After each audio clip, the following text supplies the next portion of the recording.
The largest protest in human history is happening right now. Couldn't hear me? This is exactly how people who protest feel. Unheard.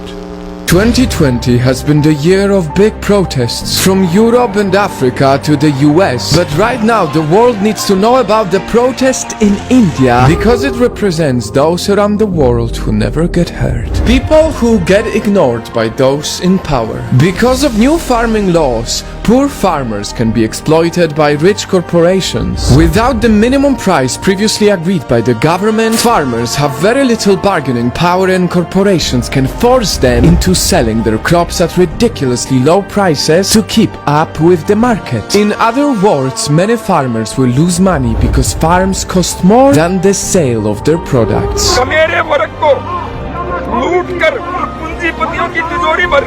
That left them with no choice but to march and protest in the middle of the pandemic.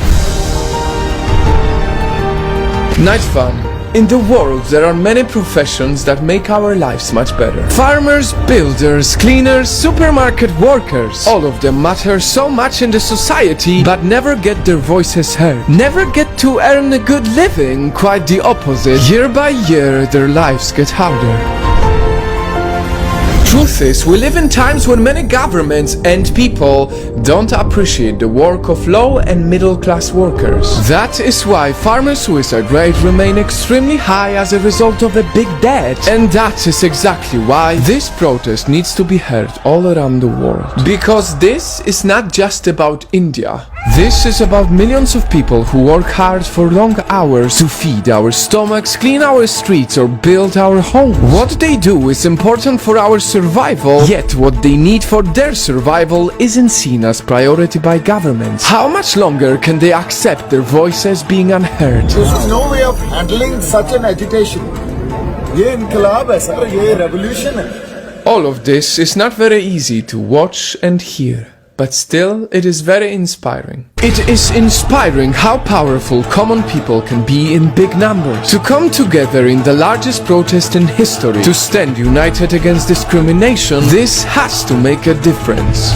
Because when people stand united, minorities can come together to become majorities and shake up the world. That is how the protest of the unheard is quickly becoming heard all around the world. Canada will always stand up for the right of peaceful protest. People in London, Australia and New York are all coming together in solidarity with Indian farmers. This is how this protest reached me. May these farmers become the voice for all the workers around the world who are silenced by those richer than them. May they give strength to all of those who feel like their work is not appreciated. May they bring a better tomorrow to everyone who works their ass off without a good salary. Today, the whole world has to hear the voices of farmers from India. Because in the world with so much noise, the last thing we need is for those who make this world better to fight for their dignity unheard.